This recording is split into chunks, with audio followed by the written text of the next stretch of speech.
What's up, everyone? Welcome to the Pats Chat podcast, a proud member of the CLNS Media Network. Make sure to hit subscribe on the Patriots Press Pass, on the Pats Chat channel. Turn on notifications for when a new video drops on the channel. Today, we are going to be discussing the release of Stefon Diggs. Kind of a surprising piece of news to come out today, but not overly surprising that this is happening. Mm-hmm. There's my take, I guess. All right. Well, it was a good episode. See you next time. No, I was coming out of the combine last week. Wait. I was like, I guess 50-50 about whether or not he was going to be on the team or not. And I think I've said it on this very podcast, probably multiple times now. I don't think he's going to replicate last year's numbers again. So in a vacuum, I think that means that I think they should move on from him. Yeah. I do have to start some housekeeping, some Pat's chat. I just noticed as we were about to go live. People who don't know us, Doug, are going to think we did it on purpose. We did not. We're both wearing green.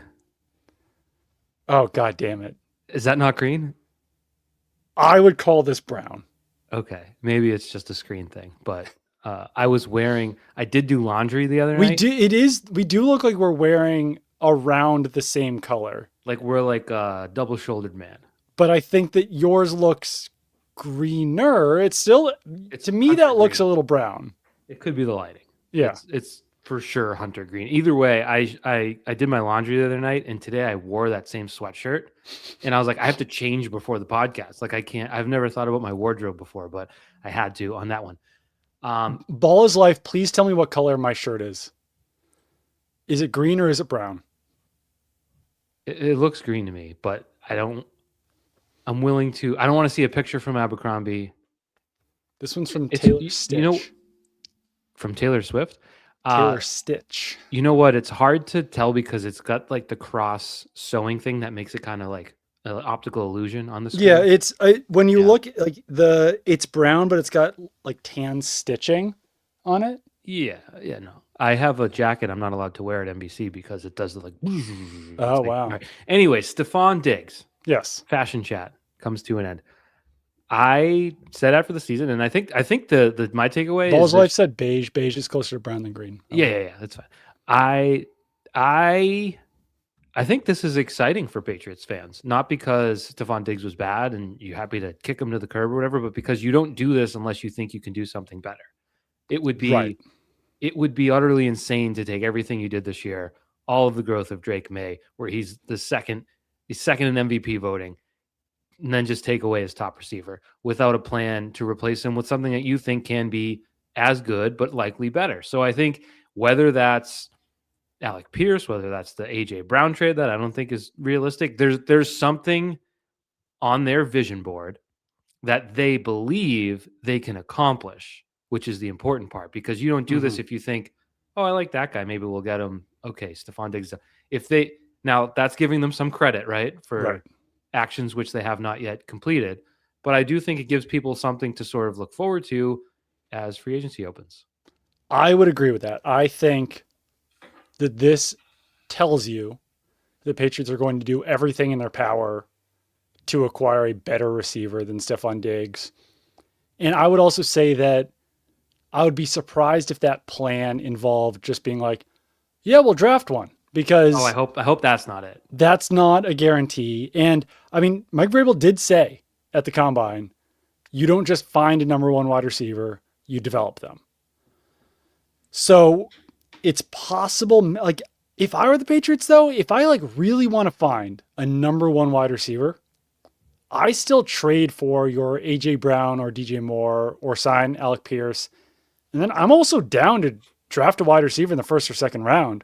Like that's where the wide receiver core is at right now. Mm-hmm. And if you really think that the only path to a number one wide receiver is to draft and develop them, that's fine. I probably agree with that for the most part. I think that AJ Brown is still a number one wide receiver. DJ Moore used to be on the cusp, like used to be that guy. And Alec Pierce with improvement could still be that guy. But I would do both. If your plan is to draft one. If your plan is to sign or trade for one, I'm fine with that being the only move too, because I still feel like the Patriots have pretty decent depth at wide receiver. But if your plan is to draft and develop a number one wide receiver, I love that for you, but you also need to add a veteran. Yeah, I think you nailed it. I think if you're going to spend big free agency trade wise on a receiver, you probably don't use that one on it. But I don't know. Late in the first, it's when you sort of Basically a second round pick. Yeah. and it's when you have to start taking the best available, I think. Right. If you were at 11, maybe you could take the best tackle on the board if you were looking at tackle, but I think as you Right. get later in that first round, you have to you really want it to hit Mm-hmm. at whatever position may be. And if that happens to be receiver, I would do it. But short of that, I wouldn't say I don't think they're going in saying we're taking a receiver there. Maybe not. I would also say though that like, okay, their biggest need outside of wide receiver now. Wide receiver, we have to say, is probably that's their biggest need right now, right?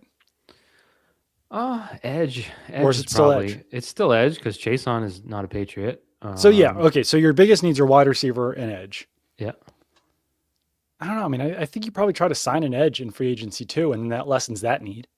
Yeah, So, and as my friend in the Boston Herald wrote, they're looking at that second tier of free agent class. Right. No, not going to be a $25 million player that you get who Right. could still be a good but player. if you sign a guy, then that's like a plug and play, and you've still got Harold Landry. You've still got Elijah Ponder. You've still got Anthony Jennings. You've still got other guys who can play there.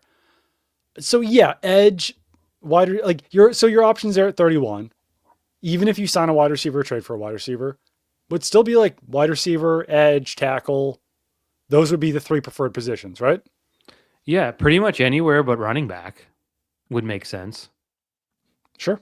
Yeah. And there's wide receivers. So and looking right D-tackle. now at I the would go- consensus draft rankings at wide receiver, you've got Carnell Tate at 8, Mekhi Lemon at 12, Jordan Tyson at 13, Denzel Boston at 21, Kevin Concepcion at 28, Omar Cooper at 36, then Malachi Fields, Chris Bell, and Zechariah Branch, and Chris Brazell in the top 50. It's just it's like you have to, when you look at that, and we've talked about like the 2019 draft class specifically, Right. it seems to me there's late first, early second, there's going to be like 5 or 6 guys and 2 end up being studs. Right. And it's like you want to be in that too, obviously. Yeah. What did you see any of the interviews with Mekhi Lemon? We talked about it briefly. He was being real weird there. Oh yeah. He was being a little sexy, right? Would you call that sexy? I mean, I don't know if that's what he was going for, but then did you also see the clip where he just like wasn't listening to Todd Downing? Yeah, I sort of did. And I guess he could have been listening with his back turned. Oh, that's the part. Because then I watched the drill and it looked like the quarterback just massively overthrew him. Yeah. So I was a little. But Lemon also had like his back turned at the time.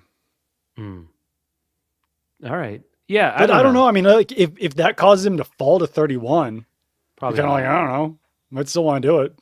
The teams are just like, he was too sexy in his interview. We don't know why he was like. But I'm still not even convinced like Denzel Boston's 100% could be the 21st overall pick, So Sure. One of those guys could be there at 31 and maybe they develop into number 1. But how would you feel? Let's just go. I think we've talked ad nauseum. We've talked enough about AJ Brown. If you want to hear our thoughts on AJ Brown, you can listen to the last couple of podcasts. DJ Moore. How would you feel about DJ Moore? I don't think he's quite the transformer that that AJ Brown would be. I can't say AJ Brown's name. I'm saying AJ Green. I'm saying AJ Moore. I don't look at DJ Moore in the same level, and obviously it wouldn't be as high of a cost, but he doesn't quite convince me that the offense changes that significantly with him. How about you? I'm like okay with the idea, but I don't want to give up a whole lot for him. Yeah. Like, I don't know. What's the going rate for DJ Moore right now? I don't know, Mr. Reporter, man. I think since their third round pick is late, I'd give up a third.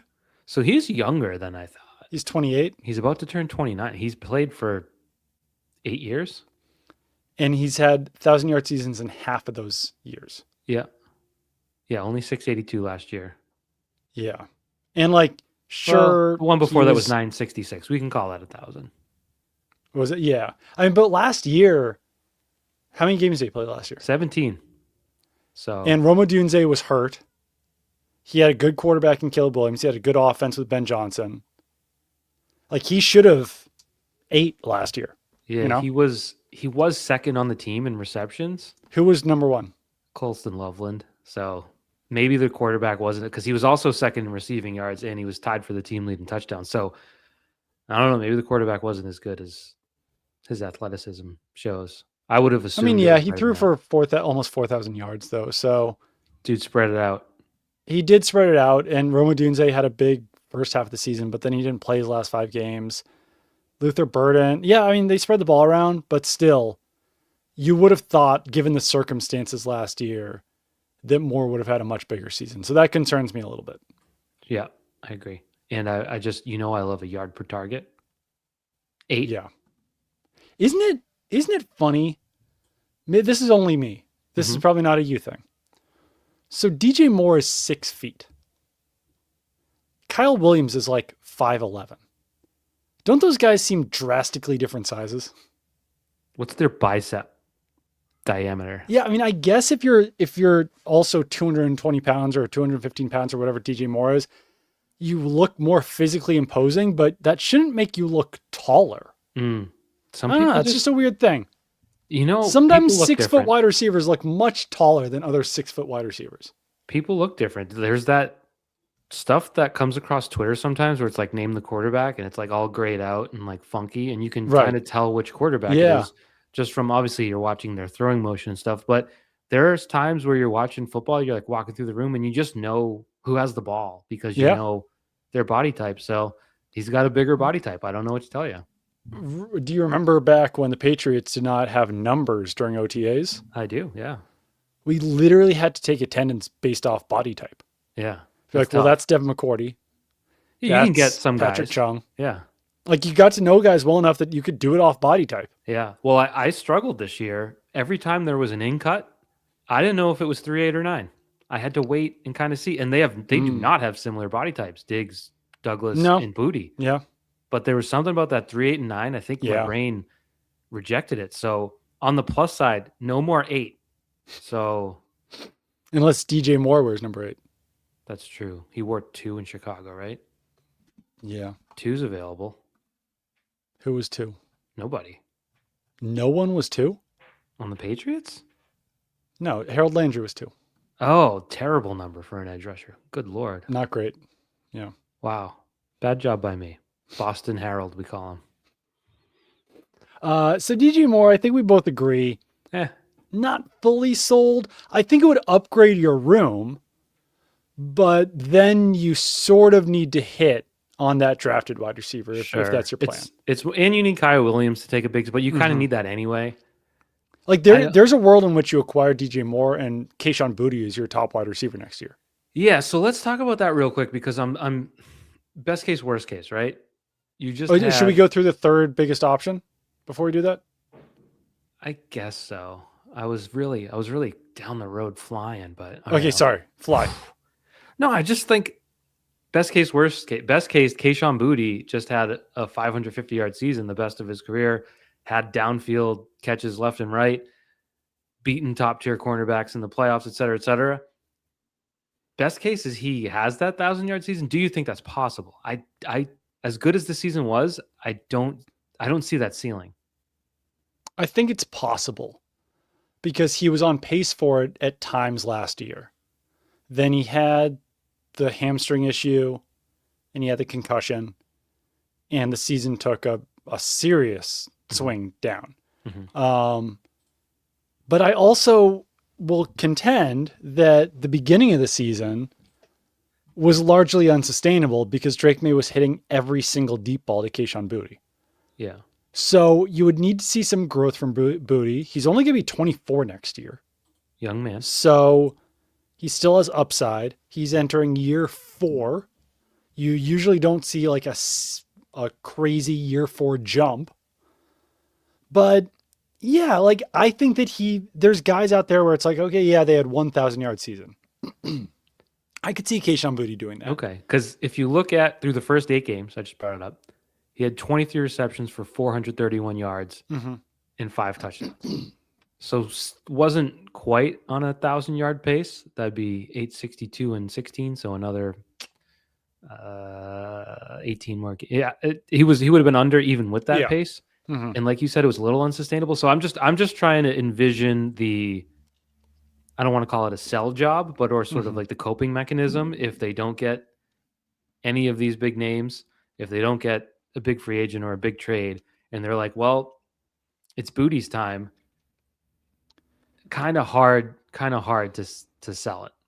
I agree. I think that if you don't do anything there, and if you just draft a guy in the second round, then you look at this and being like, well, why did you release Stefon Diggs? Because even if he does take a step back next year, he can still possibly get you 900 yards, something like that.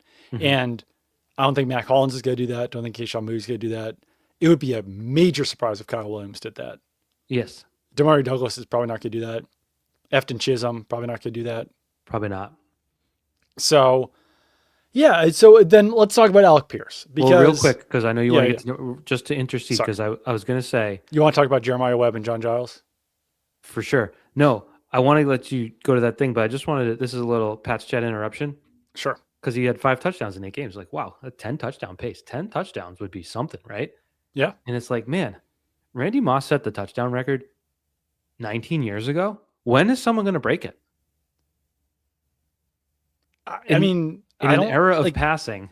It is an era of passing, but like I feel like passing has gone down now a little bit. Well, now like the 2 high safeties have limited the sort of the deep balls, and how do you not figure that out as an offense other than running the ball? You know, I know, but like we have the to me the biggest indicator was 4 years after Randy Moss set that record. Yeah. Matthew Stafford threw for 5,000 yards, and I was like, and he was what, 3rd year, and it's like, all right, passing is so easy now. Yeah, and no one scored. No one went out like. A lot of great receivers. How many did Devontae Adams have this year? 17?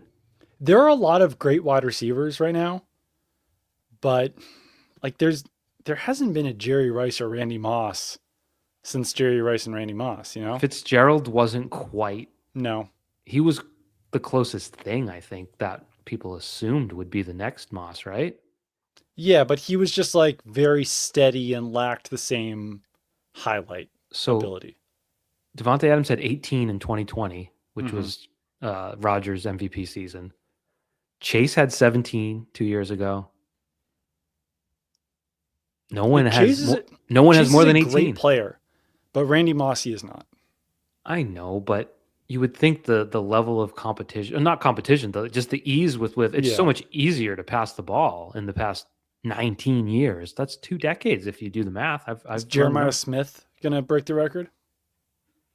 He's going to be so beaten down from having to play 48 college games for he was ready as a true freshman. I know, let him play brutal in the league. Like, what is the point of it? What are we doing? What are we proving? He was a full grown man in 18. Anyways, I'm with you. It's just, you'd think someone would have scored 20. Right. It's crazy. Yeah, no, it is really crazy. And like, you make a good point about Jeremiah Smith too. Like, guys could be playing like 16 games every year. It's pretty wild. He's played 29 games already through 2 seasons. So he's going to play 14 or 15 more next year. In 1991, 29 games would have been 3 seasons worth of games, basically. Yeah, he's played 10 games. Stupid. Just let him play in the league. Anyways. I agree. And certainly, like, there should be a rule where a guy is so good that you're like, no, we can break the rules for this guy. Right. Because I can't think of another guy. If you are a first-team All-American as a freshman, as a true freshman, or even as a redshirt freshman, I guess he wasn't that, so I guess that's a bad. Oh, I thought he was a true freshman. Well, he wasn't a first-team All-American. Oh, he was in my book. You could not cover him. I watched. If you exceed 1,200 yards as a true freshman, you should just be able to go pro. That's the new rule. How old is he? He's currently 20. All right. Well, I mean, Randy Moss was 21 as a rookie. Yeah. With Jeremiah Smith will also be 21 as a rookie because his birthday's in November. Yeah. So same guy. Not a 1986 guy, a 2005 guy. Slightly younger. Yeah.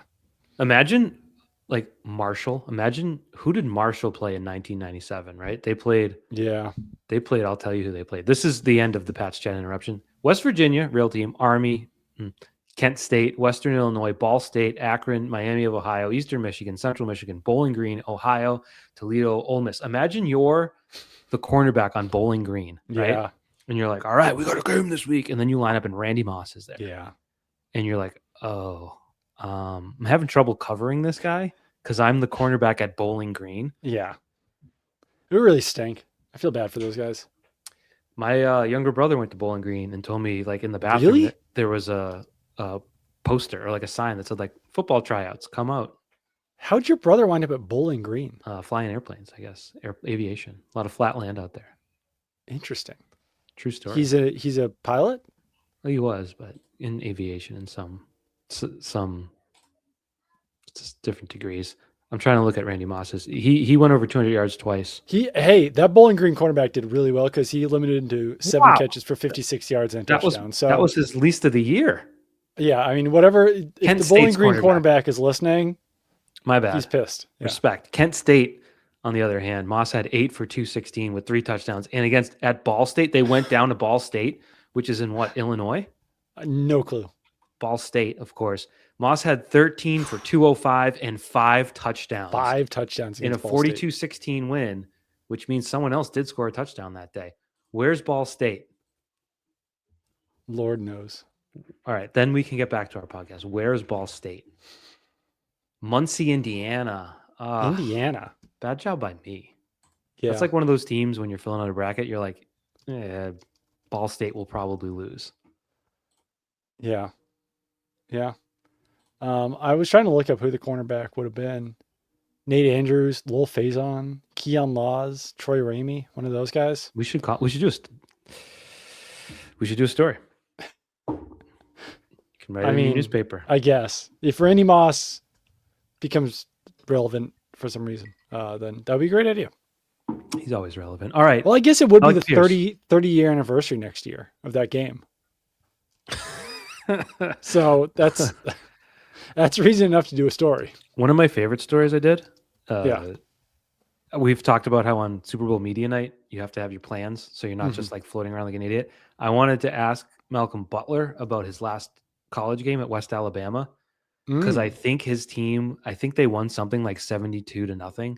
Wow. So I was just asking him about that game, and that was my plan. And it ended up being really good because it was like, he's like, I didn't know if that was my last game ever. And he was like, he's like, I balled out. I had a punt return for a touchdown. I had an interception for a touchdown, blah, blah. And it was like, I wrote this random story about a West Alabama game, and I liked it. It's fun. It's great. It was better than who would win in a fight, a turkey or 30 chickens? I would take the 30 chickens. Yeah. All right, Alec Pierce. Nailed it. I don't know. I think it would be worth signing him for $26 million, whatever it is, you know?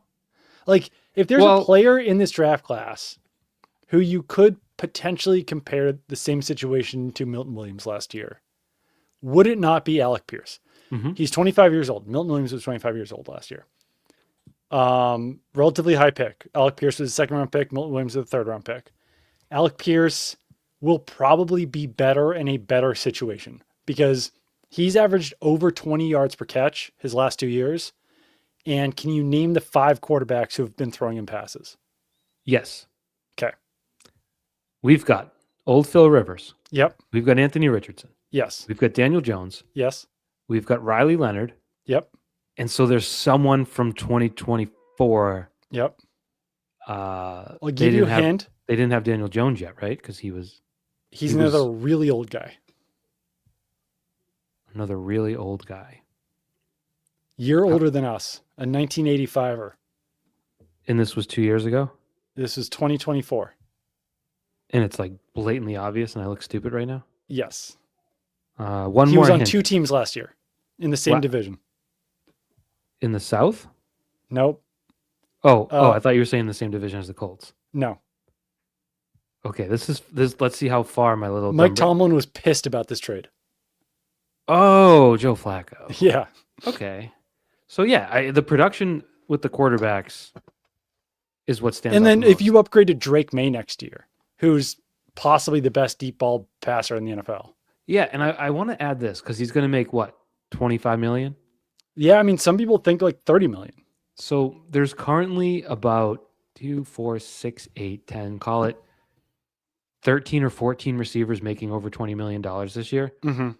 What do you think that number will look like 2 years from now? That's the thing. Like Is that 30? Like that is 30 the guys will thing? make more than Yeah, 20. So every time there's free agency, you're getting numbers out ahead of it.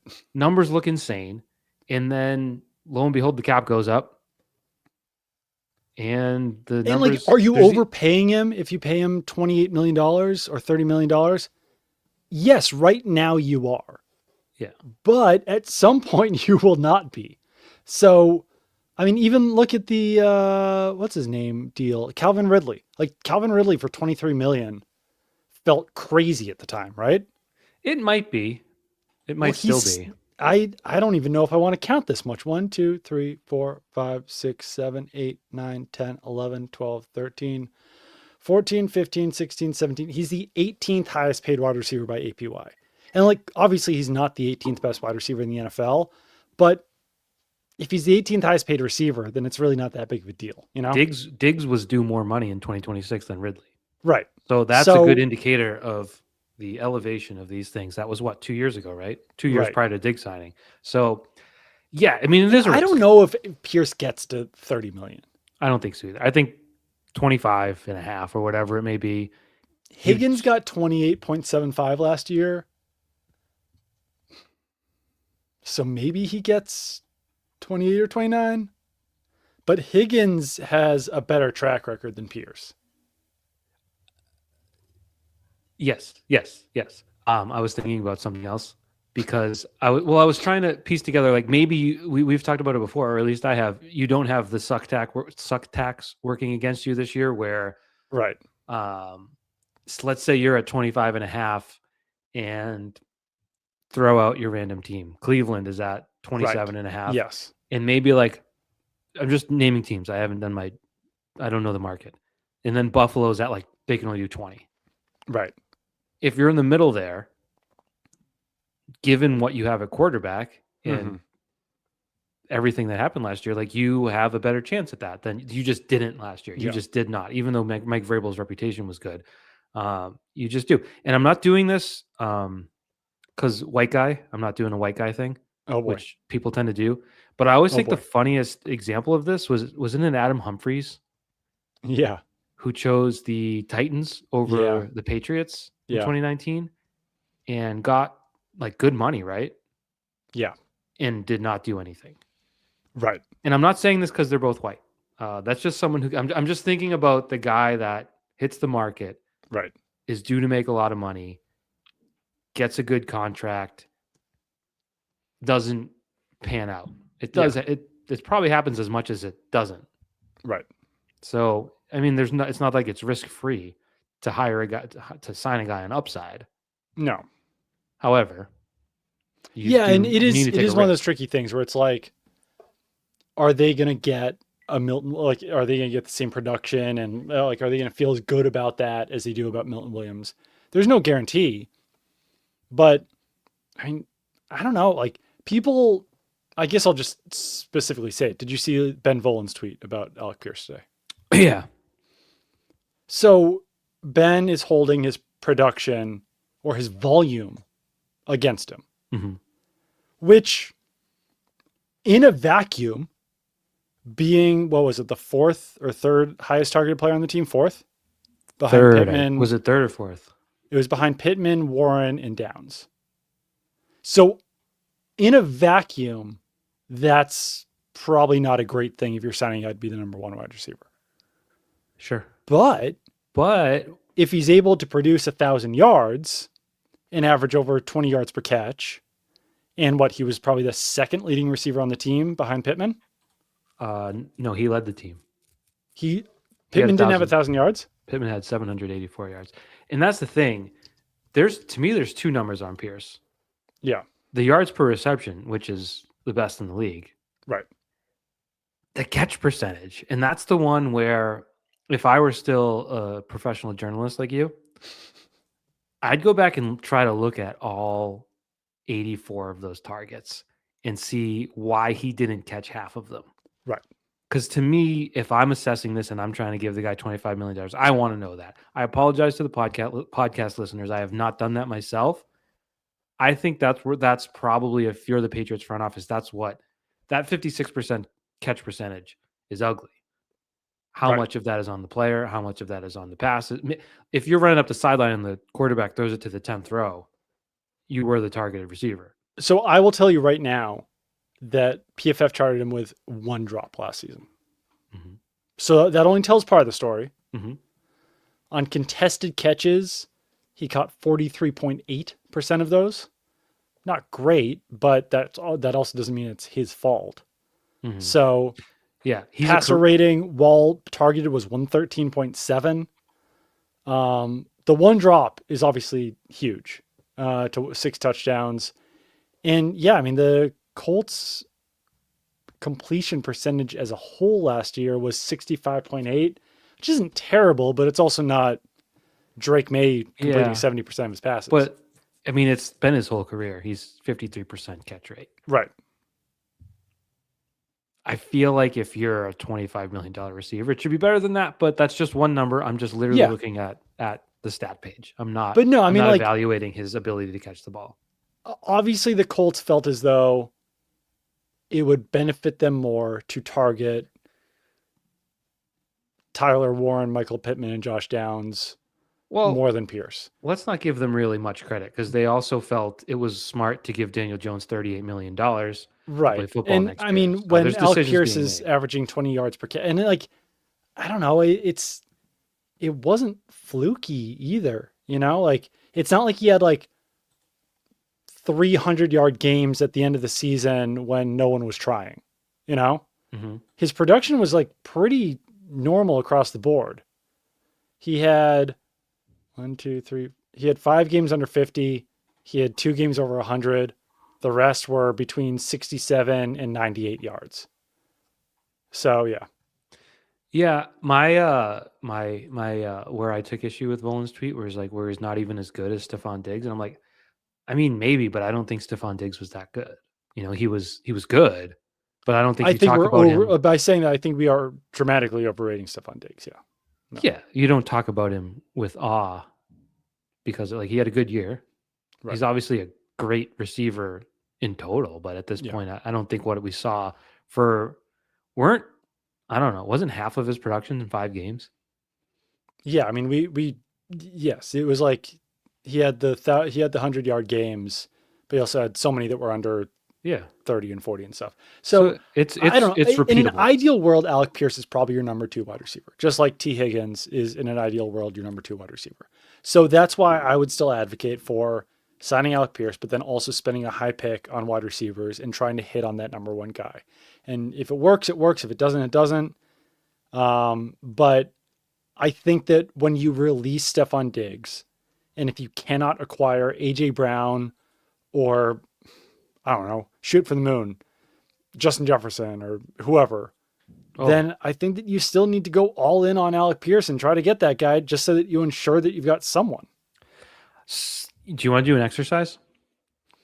Sure. Not physical, obviously. I already went to the gym today, so I don't want to do any physical exertion. I have a list. I went to the trampoline park with Olivia the other day, by the way. That'll get you. And I jumped. Yeah. I don't know. That'll get you. That'll get you. I took my kids skiing last weekend. Oh, wow. And I didn't really ski much because I'm with the kids, so I'm stopping and leaning a lot. The soreness on my ankles and calves just from resisting instead of actually skiing, off the charts. So here's the exercise. You say correctly, Alec Pierce, probably you'd be best as a number 2. T. Higgins, probably number 2. The question is, how many number 1 receivers are there? I know. Yeah, it's a good question. So I'm going to just go straight from the receiving yards list, and you tell me when we're not at a number 1 receiver. Okay? Okay. Jackson Smith and Jigba. Puka Nacua. George Pickens. Oh, you were stopped. Oh, no, I was just holding up the number 1. Okay, I thought you were telling me to stop. Pickens is interesting. Pickens, yeah. I mean, he is the number 2 on his team, but led the team. But he was good enough last year that you can still consider him number 1. You got to give him credit. Yeah, he had 1,400 yards. Yeah. Jamar Chase, Amon-Ra St. Brown, Trey McBride. Love you. You're not a wide receiver, so you're excluded. Zay Flowers Interesting. Like I Zay really Flowers. like Zay Flowers. I don't look at him as a number one. I think Zay Flowers. I mean, he Yeah, I is. mean, like, is there a significant difference between Zay Flowers and Alec Pierce? Probably Who's better? Zay Flowers. Maybe I'm biased. How many yards did he have last year? 1,200. Was that his first 1,000-yard season? All right, question man. Zay Flowers in his third season had 1,200 yards. In his second season, he had 1,059. So he's back to back 1,000 yards. All right, I guess there's a drop off there. Yeah. Before next, Chris Olave. Next, Nico Collins, Jameson Williams. So Jameson Williams, he's the number 2. He's the number 2 on the Lions. He signed a deal.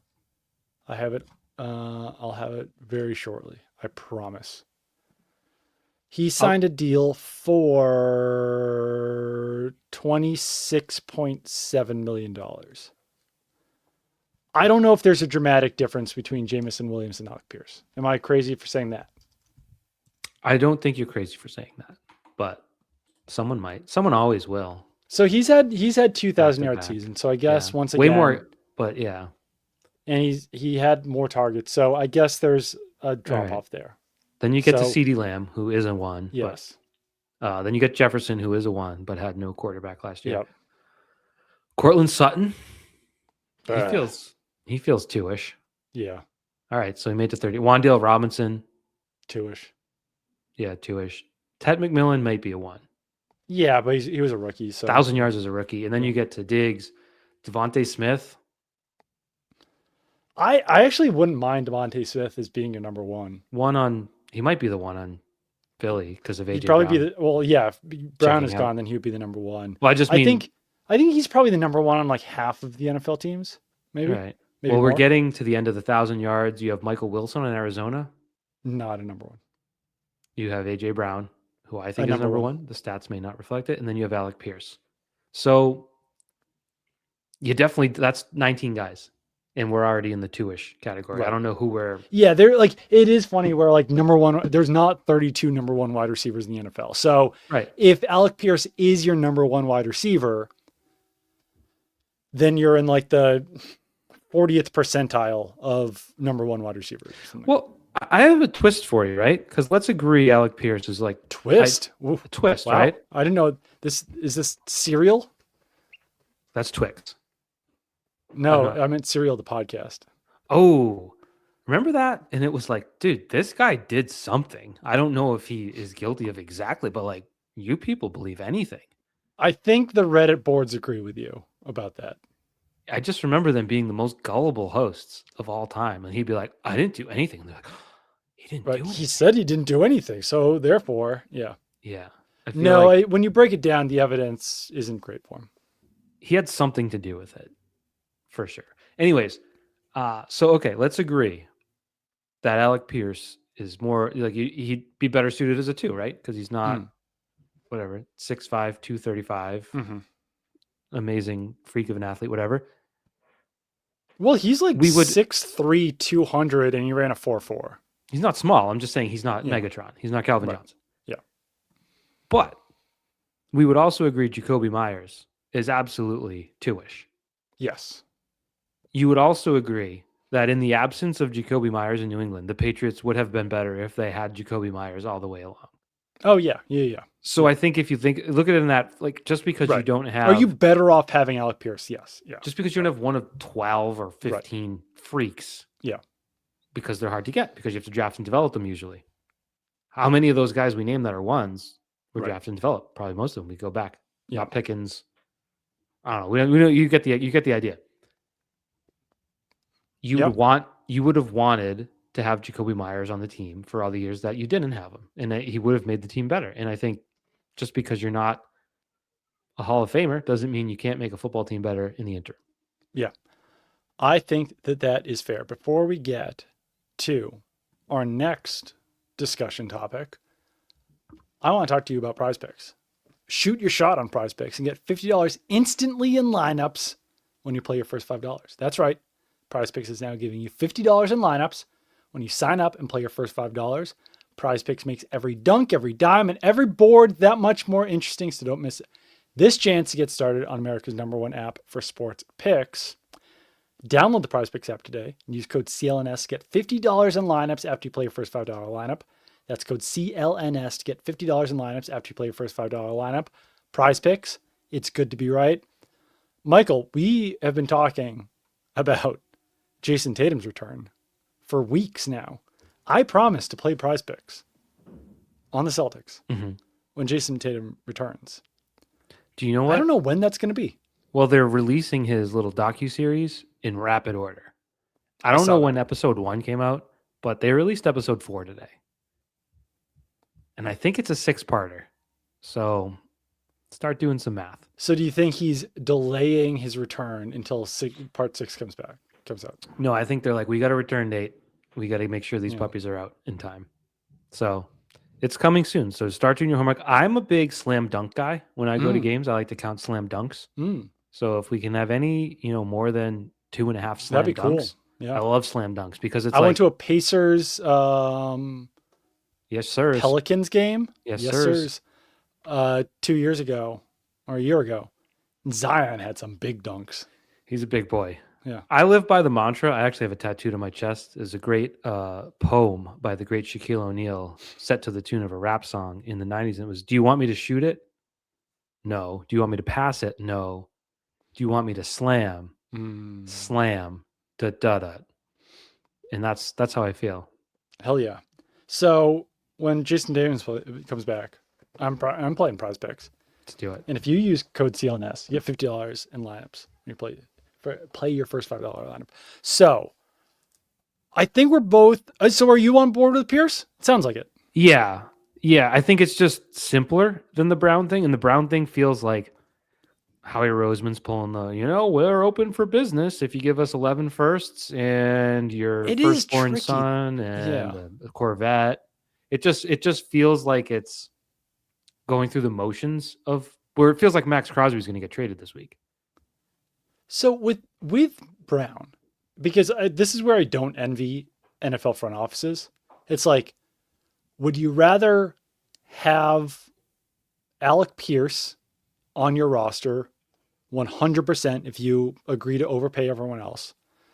Or do you want that 40% chance that A.J. Brown's price comes down and you trade a second-round pick for him or whatever? It's just like, those are the decisions you have to make in a front office, and it's not easy. Yeah. And there's a part of me, for as much as you and I are like, yeah, go get Pierce.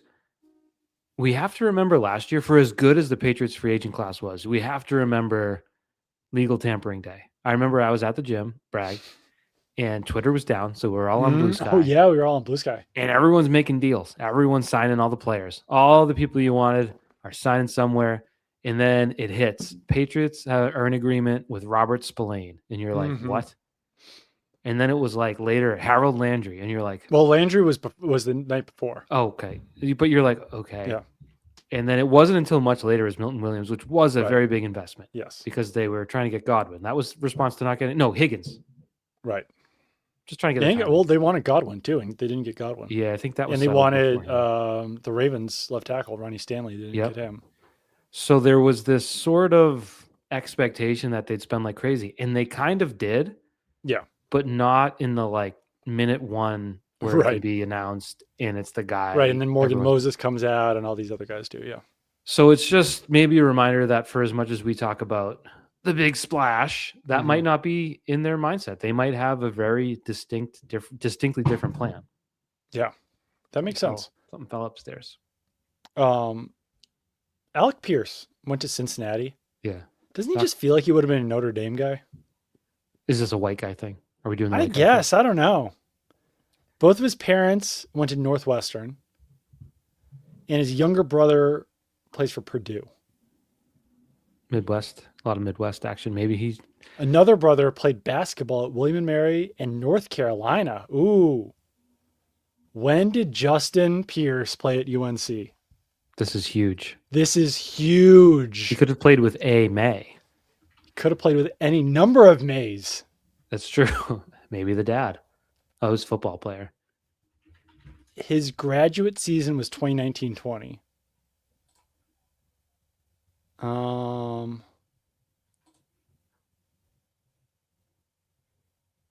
I don't know. Let me look this up. This is huge. This is huge. We just cracked the code. So Luke May, his last season was 2019. Okay. And that's the next youngest brother? Well, then Drake probably went 3 years later, right? Yeah. If he was a junior in 24. No, he was a junior in 23. I think he was sandwiched in between two Mays.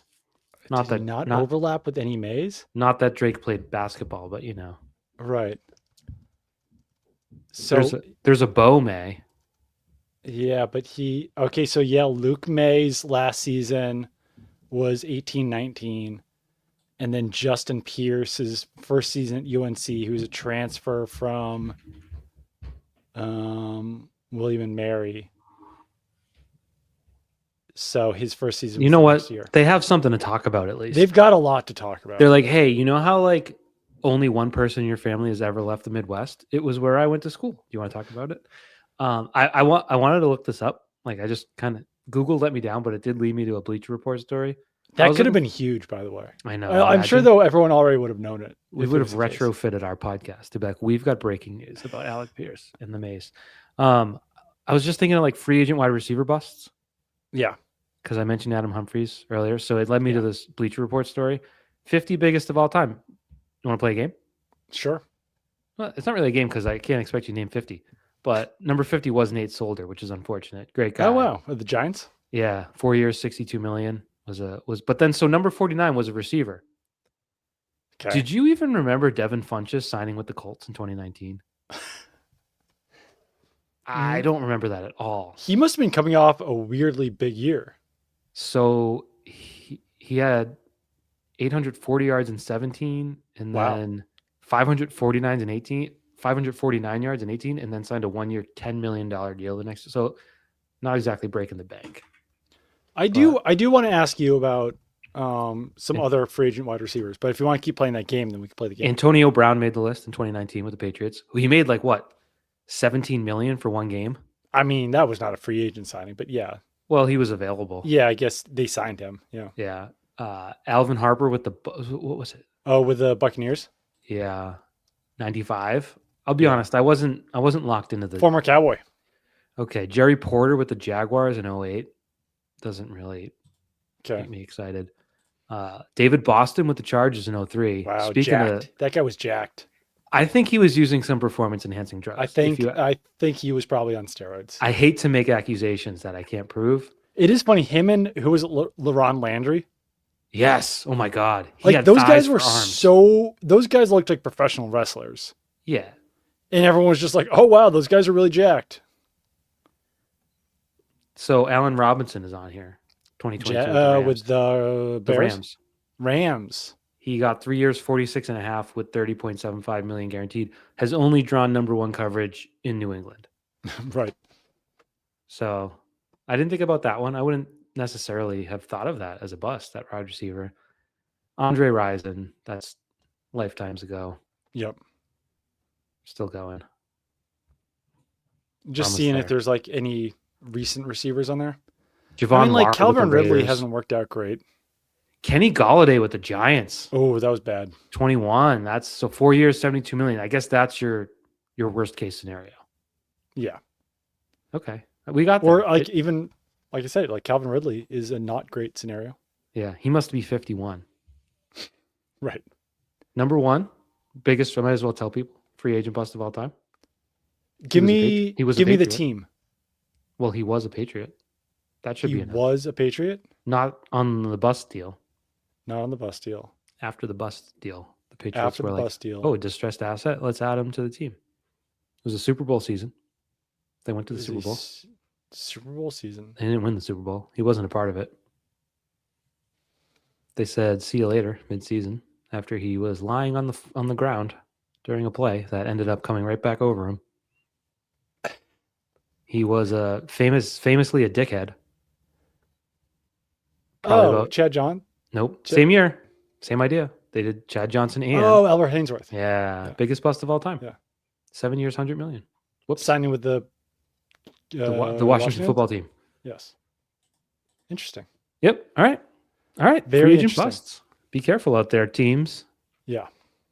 Okay. So after Alec Pierce, PFF has Mike Evans as their next highest ranked free agent wide receiver. It's just a waste of time. He's not. He's either playing in Tampa or is he from Houston? Right. Like so it's for like those Evans, are the two. I think you'd have to get into Stefon Diggs territory where you're like, you miss out on so many guys and he's still available in 2 weeks and then you sign him. Yeah. I can't imagine it happening before. He's from Galveston. So I think he wants to play in Houston. I've read. And he probably doesn't want to leave Tampa. He's been there for 51 years. He's like a franchise icon. Yeah. I bet just like Godwin took less money to stay, I bet he would take less money to stay there too, just because it's not that bad there. Like they don't suck. But if you're the Bucks and you already have Jalen McMillan and Emeka Ibuka and Chris Godwin, you don't need 4 wide receivers. You can look under the couch cushions and find some money. Yeah, you can look at, but that's not a good. How much is he going to make? PFF has him as $18 million a year. No. So after him, what did he hurt last year? Samuel. Hamstring? Was it a hamstring injury last year? Or was it a knee? I'm not sure. But then they have Deebo Samuel. Not interested. Nope. Jawan Jennings feels too similar to Mac Hollins. I got Twitter roasted during the playoffs because they were running the no huddle in the playoffs. The Niners were, and Jawan Jennings just like didn't run a play. He was just like tired, and I like pointed it out. And then later he threw a touchdown, and every 49ers fan was like, "What about now? Was that enough effort for you?" It's like, well, it doesn't really. It's not really the same. He's a receiver. Jawan Jennings. I mean, at least that would give Josh McDaniels is salivating over the idea of the fake pass, the double passes with Jawan Better Jennings. than Efton Chisholm, I would say. People forget they ran that in a playoff game. Yeah, that was wild. Rashid Shaheed, don't hate it, but he'd be like a number 2 or 3. Yeah, seems like a lot. Like there's just more potential there than actual productivity. Like Romeo Doubs. I kind of like the idea of Romeo Doubs. See, I find Packers because the Packers spread the ball around so much that they all just turn into one guy. I feel like he's someone who could thrive a little bit more on another team. It's certainly possible. I have trouble evaluating Packers. I always have. After that is Wan'Dale Robinson, too small. Then it drops off precipitously. Christian Kirk, Keenan Allen, DeAndre Hopkins, Jalen Naylor, not terrible as a 3 option. Tyquan Thornton, don't think he's coming back. Calvin Austin, Hollywood Brown, Brandon Cooks, Olamide Zacchaeus, Kendrick Bourne, don't think he's coming back. Tim Patrick, Jalen Tolbert, Tutu Atwell, David Moore, and on and on and on it goes. I don't know. The guys on there outside of Pierce that would interest me the most would be Shaheed, Dobbs, and maybe Jennings, but I just don't really see it happening. Do any of those guys appeal to you? I've had my hand raised. You must have been reading some stats. Oh, yeah. I wasn't looking at you. Mr. Kyed, I have a question. Yes.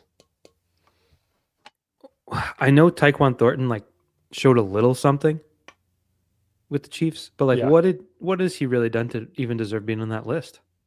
Oh, I mean, there's a lot of bad guys on that list. That's just shocking. It's just like with anyone other than Patrick Mahomes, are you talking about Tyquan Thornton? No, and I mean, how many yards do you think, without looking it up, how many yards do you think Tyquan Thornton had? I'm going to say like 200. I was going to say around the same. I'm going to say like 240. I don't know. Oh, I thought you had it. I thought you were going to be like, it wasn't a lot. No, my plan was to guess and then look it up. Is Pro Football Reference? Oh wow, way more than I thought. Okay, 438. All right, he deserves a spot on the list. I guess so, but 3 touchdowns. Yeah, Pro Football Reference that feels like a fraudulent 438.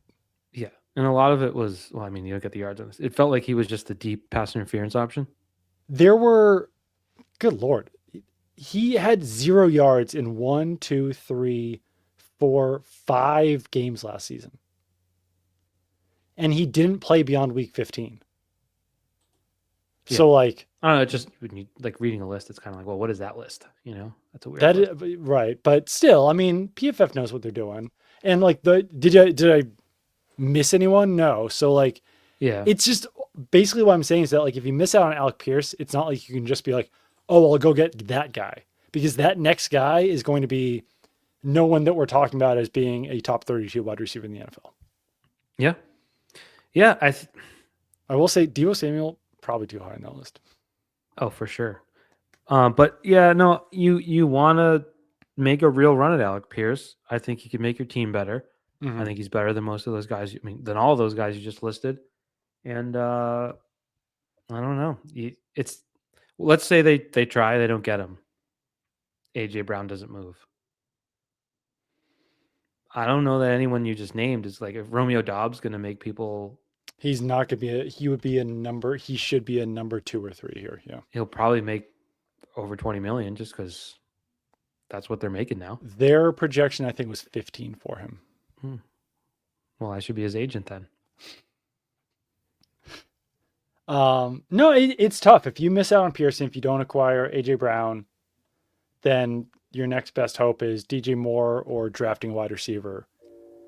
And I mean, you got to be really confident in a guy at 31 to come in and be your number one wide receiver. I don't know that any team would do that. Right. It happens I feel like occasionally. the Chiefs have been doing that recently. And it Yeah, but hasn't even gone still, well. like they went with Sky Moore. That didn't work out. Xavier Worthy, Worthy has not been great. Rasheed Rice can't get out of his own way, obviously. And he Yeah, was like a 4th-round pick. I just don't know that a team is gonna. It just Right. feels If you rare. draft Like Tedero McMillan at yeah, 8 or whatever, then you can do that. but he also like helped probably I don't know a 5-win team win 8 games. Right. They won 8. Yeah. Didn't they go 8-9 and make the playoffs? Yeah. Or was it 9-8? I think they were 9-8. Yeah. Same thing. You know, I don't think the Panthers were like, all right, we're a contender. Let's draft Ted McMillan to be our number 1 and we'll go on a run. Right. So it just feels like, and that was a number 7 pick. Yeah. I mean, so all in all, I go back to what you said at the beginning. They have to be pretty confident that they can either trade for AJ Brown, that they can sign Alec Pierce, or that they have something else in the chamber. As soon as the league year starts, that they can trade for or acquire via free agency. And we have 5 days to figure that out. I have a question for you, Mr. Yeah. Mr. Combine Boy, Mr. Scoops McGillicuddy. I look at on Over the Cap, they've got cap hit and they've got guaranteed salary. Mm-hmm. And Stefon Diggs had a $26.5 million cap hit with Mm-hmm. 1.7 guaranteed salary. That Right. helps explain why he's not going to be on the football team. So I'm looking at other guys, and you tell me chances 1 to 100. 100, they're starting week 1. 1, they're going to be cut. Okay. Where they stand. Okay. Huge gaps in those numbers. Mike Onwenu, $25 million cap hit, $0 of guaranteed salary. 1 to 100 confidence he's on the team. Best playoff performer per Pat's chat. 85 to 90, I would say. Okay. Next up, Christian Barmore, 17.1 cap hit, $2 million guaranteed salary.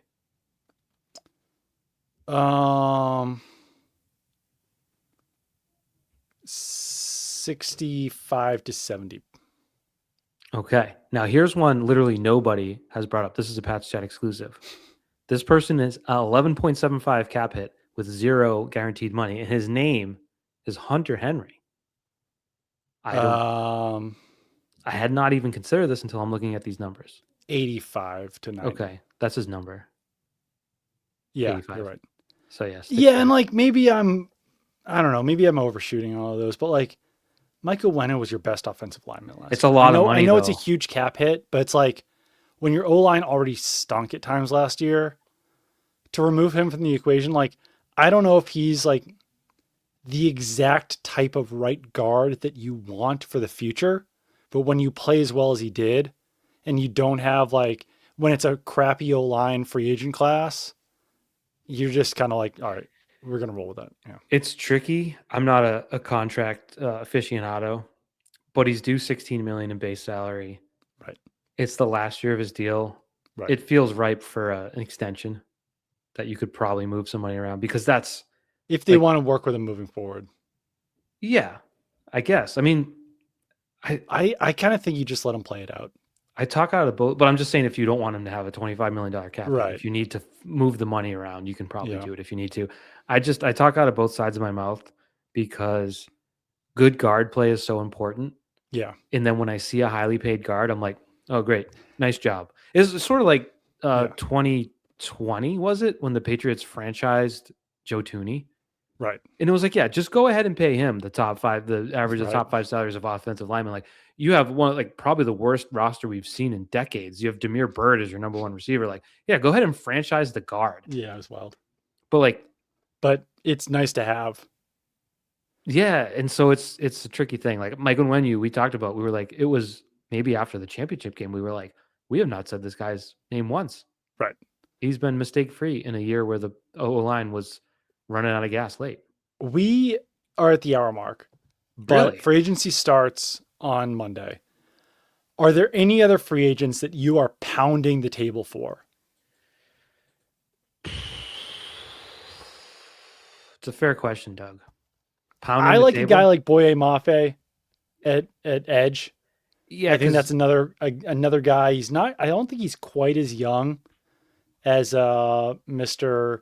Milton Williams was last year, but just feels like a guy who might have been underutilized a little bit on a really good defense last year with the Seahawks. Yeah, whose best football could still be in front of him. He's 27.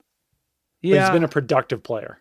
And like we assume Chason will get a good contract somewhere else. Maybe he comes back. He could come back. If he comes back, then whatever. But yeah. As you listed sort of the depth behind that, it didn't get me overly excited. So I do think edge is where I would start. I think I like Mafe better than like Jalen Phillips. I think there's too many injury questions there. Yeah, and it feels like Phillips is going to get paid more too. Phillips, and Hendrickson. Hendrickson's still intriguing to me. I know. I wonder how much he's going to make. And was he kind of useless last year? Is that too harsh? You know, he was supposed to be. He got his money. Yeah. And then that was that. So edge would be exciting. I think in terms of, I don't know, last year we talked about how the moves they made weren't exciting. Like Carlton Davis. Yeah. A good player you knew about, but you weren't like, wow, they got Davis. Right. I think if they make a handful of those smart moves again, they're going to be really good. And you've got to trust that they're looking similarly. Like they make the one big player like they did with Milton Williams and then add a bunch of good football players in that second tier that you already mentioned for the edge. The other guy that I would be excited about, and maybe I'm just biased because the Seahawks just won the Super Bowl, but Kobe Bryant at safety, I think would be a really smart move as well. What do you think about converted cornerback, playing the best football of his career at safety now? If you can't get Hawkins back, or if you can get Bryant on a similar contract, I kind of like that move. I kind of like that upgrade. Isn't Cameron Curl a free agent too? Yeah, I like Curl a lot too. So yeah, they definitely need a safety. So one of those guys. What do you think about Brian Cook too? Is the other one, not as big of a name, but I know that he's well liked. Where do you and people you've talked to stand on Isaiah Likely? Because he's a name people are going to talk about a lot. Doesn't seem like the greatest fit for what the Patriots want to do on offense. Okay. So my guy at tight end, UW bias, is Cade Otton. And I don't know, like if you can get Cade Otton, I don't know. I guess you don't want to move on from Hunter Henry, team leader, dependable. Like he's a coach's favorite, but hasn't missed a snap in 4 years. Right. Essentially. So Otton's not quite as dependable, but probably has like a little bit of a higher upside. But I guess you could pay both of those guys. But I like Otton feels like a guy whose best football also could still be in front of him. Mm-hmm. Mm-hmm. Where do you think they make? I think they need tackle depth. Yeah. I think that might do that in the draft. Yeah. I mean, I would probably try to bring back Fedarian Lowe. Yeah. And Thayer Munford. Like those guys played well enough last year where if they're not going to get paid a bunch, just bring him back. I right? wonder if a team is going to pay low to be a starter because it's one of those things where it's like the backup quarterback is always the most popular man in town. I mean, The backup tackle is always the most popular because it's like, wow, he didn't struggle in the playoffs. He should be playing. so this might speak more to PFF than it does to Mr. Vidarian Lowe, but there are 368 players listed in their top free agents. 368. Where do you think Vidarian Lowe ranks? I have no idea. I don't remember. He played 4 games. Mm-hmm. He was good. He had Mm-hmm. probably high, I guess, because that's what you're asking. No, 334, which feels way too low, actually. Wow. Yeah, I thought he was fine. Yeah. Wow. So, I mean, if that's the case, if the NFL views him the same way, I'm paying him a million times. Mhm. But yeah, like for him and Munford were good enough last year. There was like Munford was good in that jumbo tight end role. Vidarian Lowe stepped in well for Will Campbell. If you bring those guys back as your backup left tackle and right tackle, add those to Marcus Bryant, you're doing pretty well there. I feel like. Yeah. All right. And then you could still draft a tackle at 31 or 63 or whatever. Yeah. Can you help me with something? Sure. Sometimes you can see something goes wrong in here. Mm. And I saw Zion Johnson is a free agent. And I just remember like we did a lot of talking about him before the 2022 draft. Why was that? Was the Patriots going to take They a guard? drafted a guard in the first round. Oh, that was the Cole Strange year. Oh, okay. It wasn't Zion Johnson. It was another fella. Okay. I just remember doing like a lot of research on Zion Johnson. I'm like, what was going on? There was a lot of guards that year. Wasn't Cole Strange like he was like the 5th interior lineman taken? Linderbaum went 25th.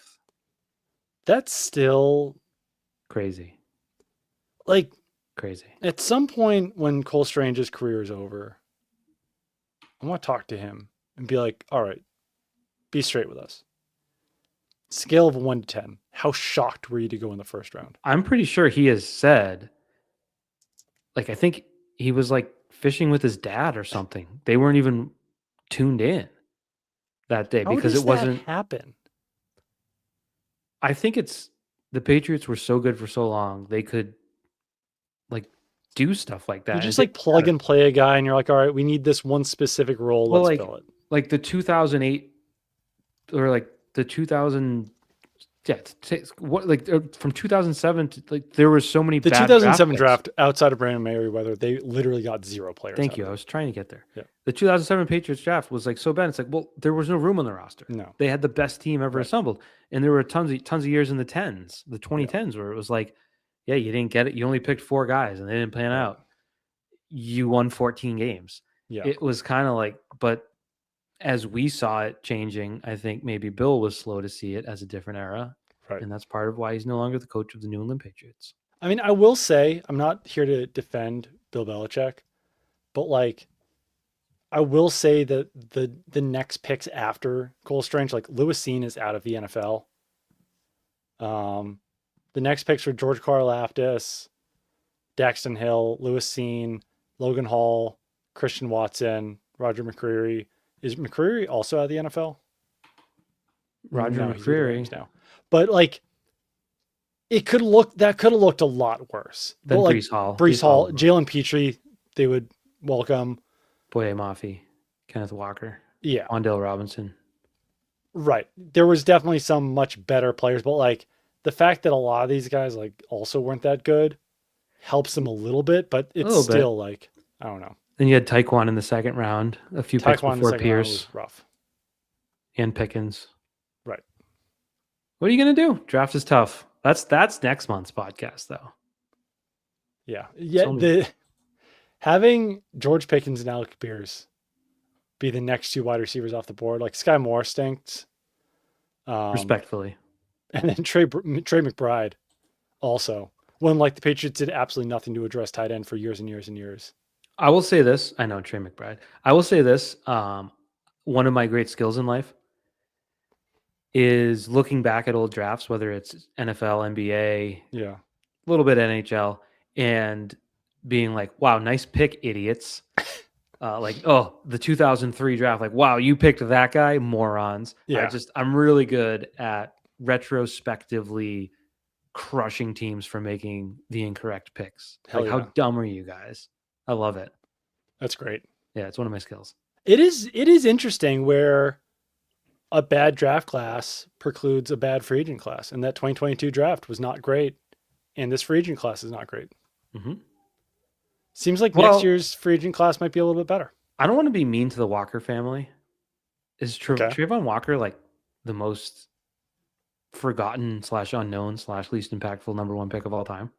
So Or I at think least Jaguars fans would still contend that he was worth the first overall pick. just not a guy on the national register. Right. No, he's not. Yeah.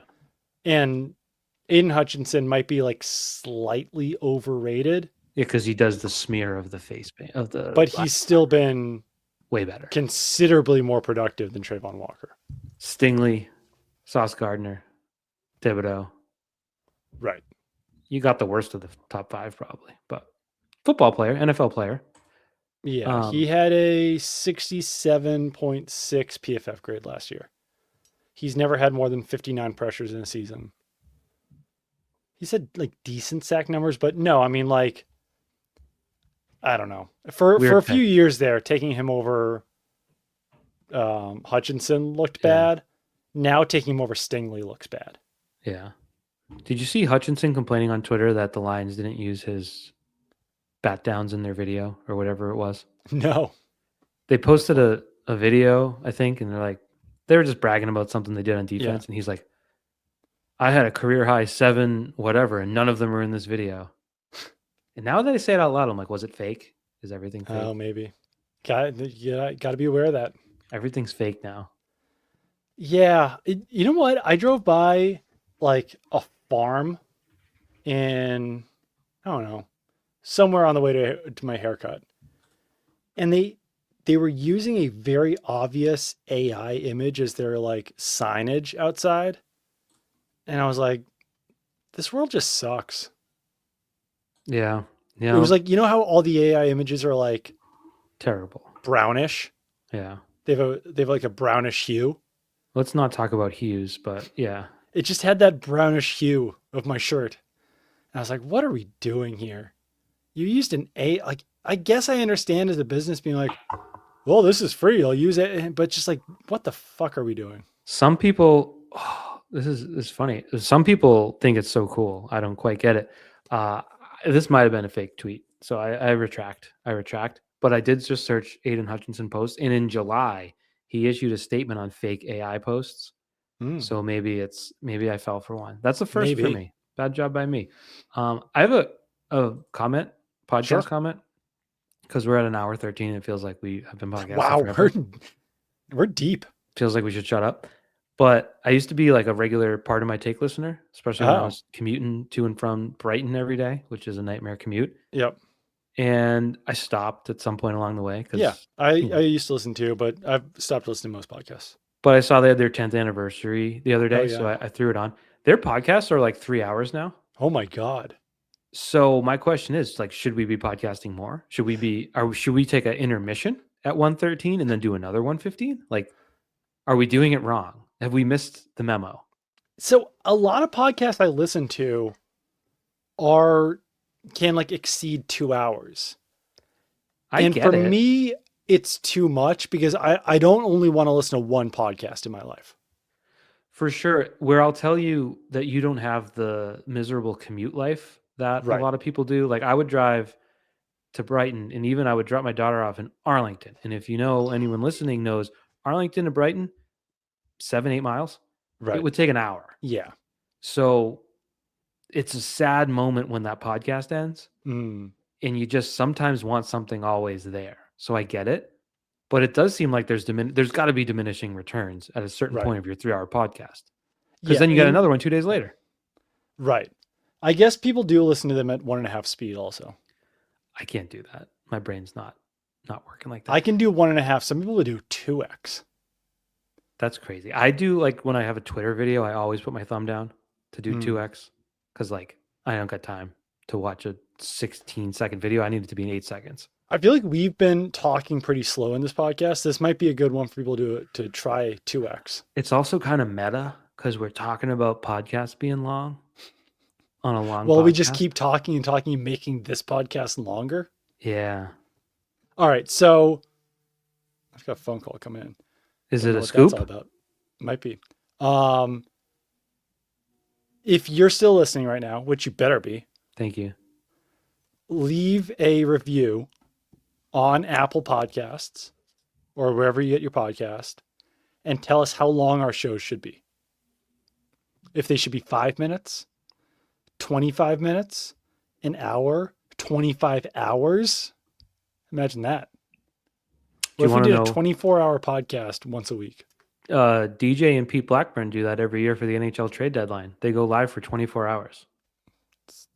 Too many hours. DJM finally caught up to the live chat. Did either of you figure out who the CB was that shut down Randy Moss in college? No, but we will. We're working on it. It'll be in the Boston Herald next week. I've assigned it to Doug. All right. Well, we're well- going to go. It's time to go. We've done this for a while now. I was gonna So say we have free something. agency on Monday. I think that should probably be the plan for the next podcast on Monday. All right, deal. But you mentioned should we do a 5-minute podcast? One time, probably 8 years ago. Yeah. You know Brian Robb? Yeah. Sports sub, Celtics writer, Celtics reporter. Yep. He got approached by some company that had this like concept of micro podcasts. Oh. Where you could step in your room and be like, Alexa, play me Celtics talk. Mm-hmm. And so he's like, hey, you want to do this with me? So I'm like, sure. He's like, all right. And they sent us microphones. They sent us the microphone I used for Patch Chat for like up until this year. Wow. Was from that thing. Wow. So we did one. I went in my car. It was like podcasts were around, but I didn't, people didn't have, it was pre-COVID. So no one had their little setups. So we recorded it. It was like 6 minutes Celtics talk. And we sent it in. And then I think we got fired. Wow. We never did a second one. We made it was the worst 5 minutes they ever heard. I just want to know, like, I think we did what they wanted us to do, but maybe they're like, nah. Wow. We're on to macro podcasts. There we go. But so 5-minute podcast, short shelf life. Didn't work. All right. We're going to go. Goodbye.